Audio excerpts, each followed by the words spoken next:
после талантливых детей вообще сложно петь что-либо. И сейчас, пока там готовится аппаратура, мы можем, в принципе, поговорить чуть, пообщаться. Вот. Если у вас есть какие-то вопросы, задавайте, не стесняйтесь.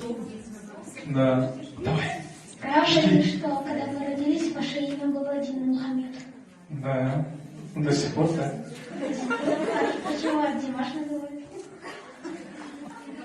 Да, это как бы short version. Это ласкательный вариант такой. Потому что когда-то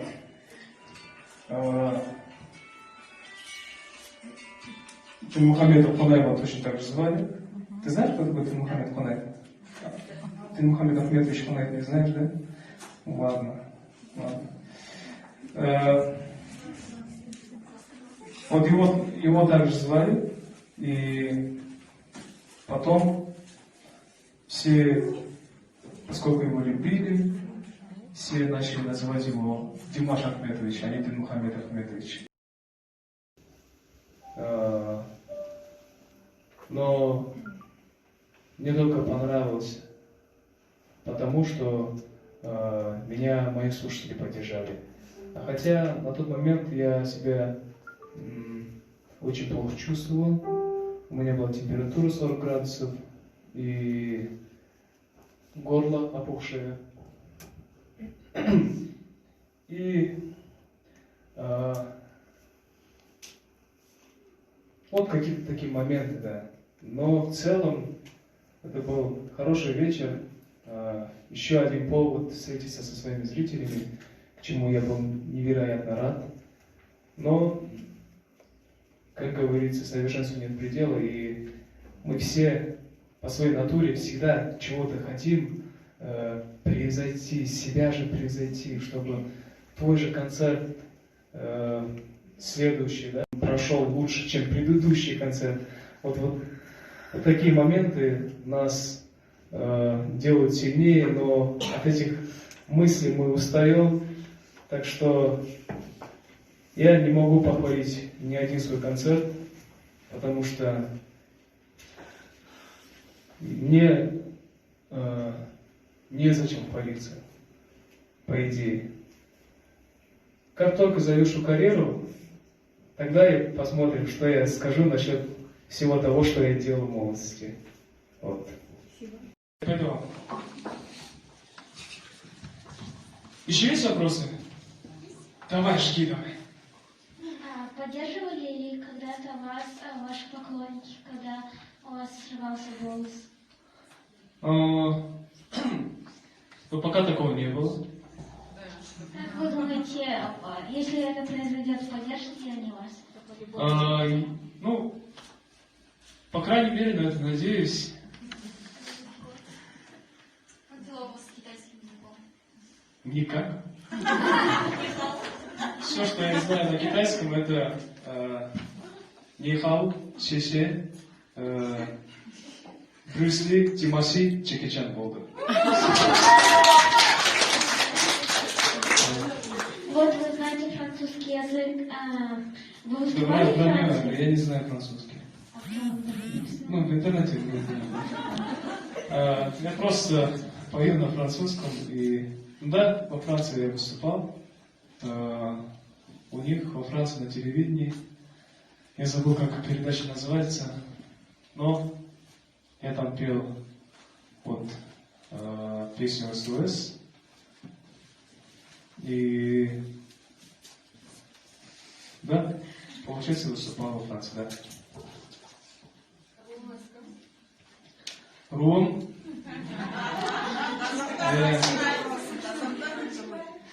Руды айтып қояйық қояйын. Өйткені мына рудың қазір ол кішігірім ортада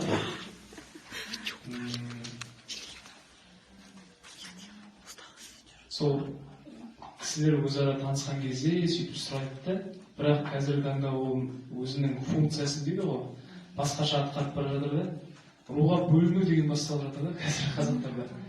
Негізінде ол біздің қазақтың философиясы бойынша ол жеті адамнан қыз алыспау үшін сұралатын нәрсе дейді да. Ол ең басты мақсаты дейді осы ұрудың. Иә.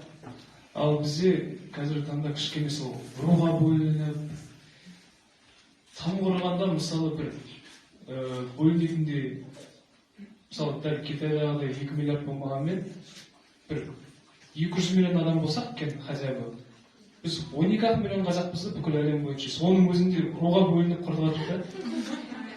Сол себептен құпия болып қала берсін ол. Бірақ қазақпын. Все оснащено специально для того, чтобы артист мог довозить все на концерты. К сожалению, такие моменты происходят, но я благодарен своему другу,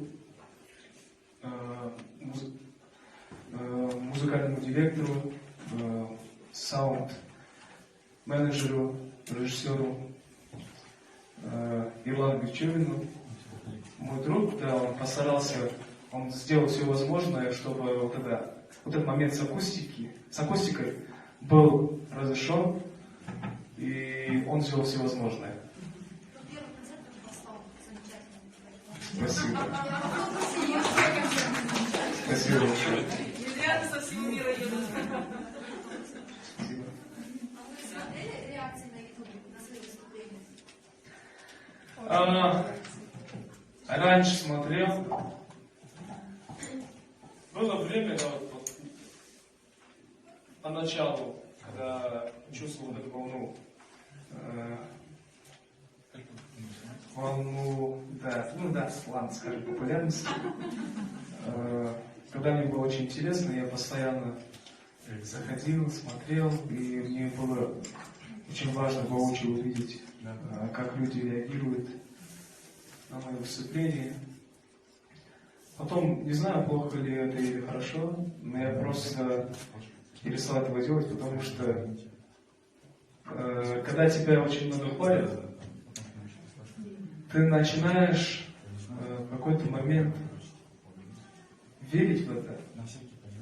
Все мои люди, в любом случае, как бы тебя твои учителя правильно не старались бы воспитывать, в любом случае все человеческое не чуждо нам. И в какой-то определенный момент ты начинаешь верить в то, что ты прям вау, мега крутой. И в этот момент ты просто должен вспомнить про то, что у тебя и в музыкальном плане, и то есть, да, в профессиональном плане могут быть какие-то пробелы, надо просто их искать, потом стараться запомнить их. А если ты самый настоящий профессионал, то ты будешь озабочен только тем, чтобы запомнить свои профессиональные пробелы. И если ты будешь озабочен этим, до конца своих дней ты, мне кажется так, ты не будешь страдать манией величия там, или звездной болезнью. Тебе это будет просто неинтересно, потому что ты будешь знать, что ты не постиг там на все свои возможности. Вот. Совершенству нет пределов. Поэтому в этот момент я просто хочу поблагодарить всех реакционеров, всех людей, которые делают реакции на мои видео. И очень приятно. Но раньше я чаще заглядывал к ним. Сейчас уже начал реже смотреть. А то и вообще перестал в конце. Потому что я сейчас занимаюсь творчеством. Можно вопрос? Ага. Вы болели звездной болезнью? Что сказал?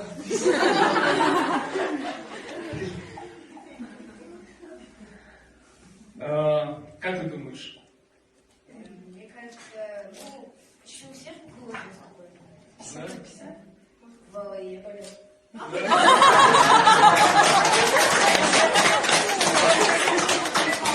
Нет,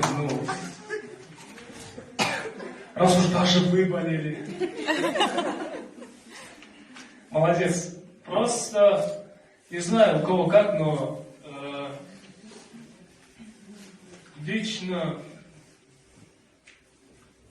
ну не знаю, я у друзей всегда спрашиваю,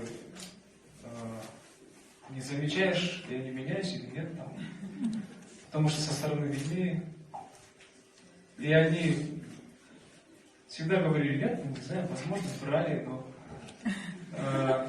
я, в принципе, до первой волны своей, так скажем, популярности, да, ладно, 5 лет назад, после Славянского базара, потом после Аймсингера, спустя еще 2 года, в 2017 году, получается. Я особо не почувствовал в себе ничего такого, что меня заставило бы поменяться, потому что мы все люди, и на самом деле я живу самой обычной жизнью. Конечно, в материальном плане чуть-чуть будут изменения, ты начнешь больше зарабатывать, ну и, соответственно, тебе надо будет уже думать, побольше вложиться в свое творчество. Ты хочешь расширить какие-то свои масштабы, но все мы люди, все мы ошибаемся, и все мы хотим чего-то нового, мы все хотим большого успеха. И я хочу, и вы хотите, и ты тоже хочешь, да? Вот. А я тоже хочу. Так что я бы не сказал, что я особо страдал. Какое-то время давать сольные концерты, и человек всегда должен мечтать о чем-то хорошем, и все мечты обязательно сбываются, потому что когда я занимался над собой в детстве, в вашем возрасте, мне приходилось каждый день учиться, игре на инструментах, самосовершенствоваться, развиваться. И в тот момент, если бы я кому-то сказал бы, что в будущем я стану артистом и буду выступать на сцене, то в это, наверное, возможно, сложно было бы поверить, потому что многие думают иначе, нежели чем вы. Поэтому свои возможности вы сами знаете, и возможности надо увеличивать, работать над этим. Поэтому я желаю вам всего самого наилучшего и хочу сказать, что у вас в жизни все будет обязательно по воле Аллаха, по воле Всевышнего, все будет хорошо. Я, по крайней мере, на это надеюсь. Просто работайте над собой, верьте в светлое будущее, ребята. Вот. Еще вопрос. А у вас есть любимая песня? Любимые песни? Ну, честно говоря, я самый настоящий меломан. Я люблю слушать разную музыку. Почему-то многие люди думают, что я люблю слушать и петь только классические произведения. Но на самом деле я люблю и рэп, я люблю и рок, я люблю и джаз, соул, фанк, оперу и попсу. Но, конечно, прежде всего я люблю таких исполнителей, как Лучано Паваротти, Майкла Джексона. Вот. Из рэперов Эминем. Вы знаете, да, его, да? Вот.